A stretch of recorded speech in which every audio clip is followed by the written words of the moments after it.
le journal intime de ma sœur.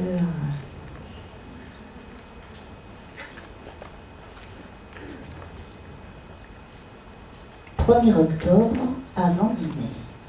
Tous les gnomes de la planète comptent leurs sous. Le plus grand magicien de tous les temps va passer pour sa quête annuelle.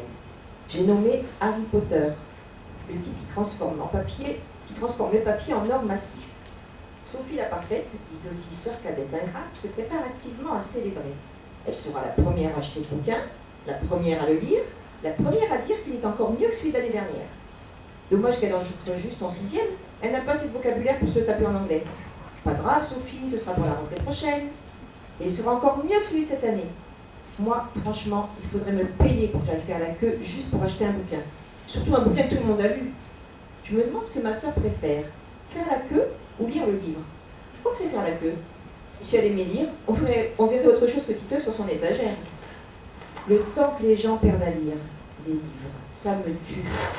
C'est le genre de réflexion que je me fais en cours de maths. Il faut bien que je m'occupe la tête si je ne veux pas devenir dingue. Bref, la question s'est posée à moi entre deux équations. La seule, la vraie, l'unique. Pourquoi me pourrir la vie à lire alors que je peux écrire? Ah ben justement, je vais le dire aux parents. T'as eu 2 en maths, et moi j'ai eu 18. Papa! Maman!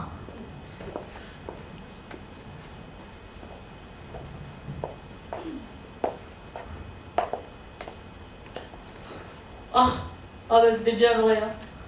Elle tient son journal intime. Pas discret. Voyons si elle parle de moi. Ah, voilà. 20 octobre. Ceux des carillons, teinte des clochettes. Enfin un événement dans cet océan de platitudes. Ma sœur aînée, la grande, la merveilleuse, la presque adulte Jessica, va se faire percer la langue. Enfin, c'est ce qu'elle croit, cette bécasse. Elle l'a annoncé hier à table devant toute la Sainte Famille réunie. Si mon père avait eu un dentier, il l'aurait craché dans ses tomates. « Fiche le camp !» a crié ma mère. Le cri est très tendance chez moi en soirée. Jessica s'est levée de table, tête baissée, imitation Jeanne d'Arc au bûcher. Tout juste si elle n'a pas croisé les mains dans le dos. 21 octobre. Jeanne d'Arc ne parle plus à mes parents. Ça tombe bien, ils ne lui parlent plus non plus. 21 octobre et demi. Tout ça pour une histoire de langue. C'est marrant. 21 octobre au soir. Plus personne ne parle plus à personne. Je crois que je vais me faire percer le sourcil. Peut-être qu'on arrêtera de se voir. 22 octobre. Ma mère a retrouvé la parole. Jessica est privée d'argent de poche. Comme elle ne parle plus, difficile de savoir ce qu'elle en pense. Je me demande comment on fait pour embrasser avec un planté dans la langue. Je me demande si les filles à langue percée embrassent des gars à langue percée. Et si les coups se coincent l'un dans l'autre?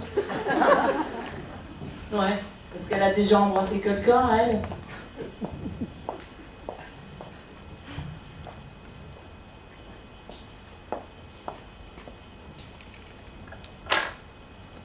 Ah, le v'là son fameux confident.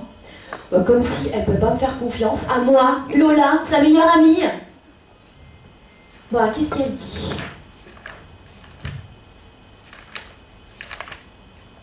Ah. 24 octobre. Pourquoi Lola n'est pas ma sœur? Nous aurions pu être jumelles. Nous avons les mêmes goûts, les mêmes détestations et la même pointure. En gros, des pieds immenses. Nous avons souvent les mêmes boutons, en gros immenses. Lola trouve qu'il est normal de se faire percer la langue quand on aime le rock. Comme elle préfère le R&B, elle se fait plutôt percer le nombril. Mais comme elle n'aime pas du tout avoir mal, elle préfère encore ne rien se faire percer du tout. J'envie Lola parce qu'elle est toujours cool, qu'elle peut se coucher à l'heure qui lui plaît et que ses parents sont divorcés. Elle m'envie parce que je suis au collège public. Elle est dans un collège privé où les élèves sont immondes. On voit bien qu'elle n'est jamais rentrée dans un collège public. À ce qu'elle raconte, les garçons de sa classe sont des monstres. Elle rêve qu'ils sont mieux dans ma classe. Ravage de l'imagination. Mieux à, laissez-moi rire, une horde de fouines, oui. Qui rêve de passer toute son année scolaire enfermée avec une horde de fouines. Ça ferait peut-être un bon sujet pour TF1. Quand on a eu enfin fini de parler de fouines, je suis rentrée chez mes parents naturels. Hélas, il était déjà 11h du soir, et ma mère m'attendait en robe de chambre dans la cuisine. Dans une famille normale, divorcée, monoparentale, ouverte d'esprit, il est normal de se coucher à 11h. Chez moi, c'est le drame. Total, je suis privée d'argent de poche. Je me demande ce qui me retient de me faire percer la langue. C'est tout Aurore, ça. Bon, de qui elle parle encore? Oh, son père, sa mère, Brad Pitt. Ah, Madame Ancelin, sa prof de maths. Ah, et de merveille son nom, tiens, tiens. Bah dis donc, faut pas te gêner, Lola. Si vous aussi, vous avez envie de fourrer votre nez dans mon journal intime, ben prenez-le, ne vous gênez pas. Lisez le journal d'horreur de Marie Desplechin.